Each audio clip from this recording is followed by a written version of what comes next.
తమకు అనుకూలంగా మలుచుకుంటారు కొందరు నేతలు. అలాంటి వారిలో ప్రజాశాంతి పార్టీ చీఫ్ కేఏ పాల్ ఒకరు. ఏ పార్టీ అయినా ఎవరు ఏమనుకున్నా పట్టించుకోరు. చెప్పాల్సిన 4 మాటలు మీడియా ముందుకొచ్చి కుండబద్దలు కొట్టినట్లు చెబుతారు. అలాంటి వారిలో కేఏ పాల్ ఒకరు.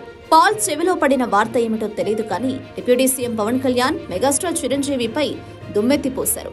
ఏకంగా కమ్యూనిటీ పేరుతో ఆయన నేతలను దుమ్ము దులిపేశారు. ఆనాడు చిరంజీవి, ప్రస్తుతం పవన్ కళ్యాణ్ ఇద్దరు నేతలు పార్టీలకు ప్యాకేజ్ స్టార్ అయ్యారని మనసులోని మాట బయట పెట్టారు.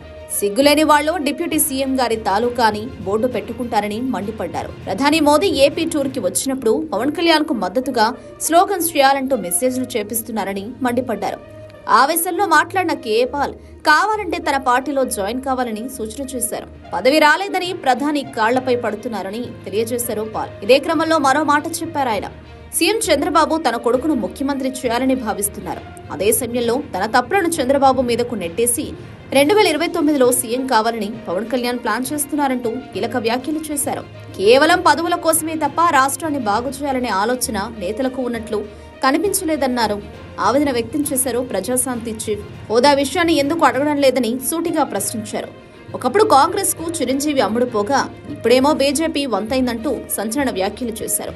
కొద్ది రోజులుగా బీజేపీకి చిరంజీవి టచ్ లోకి వెళతారంటూ వార్తలు వస్తున్నాయి.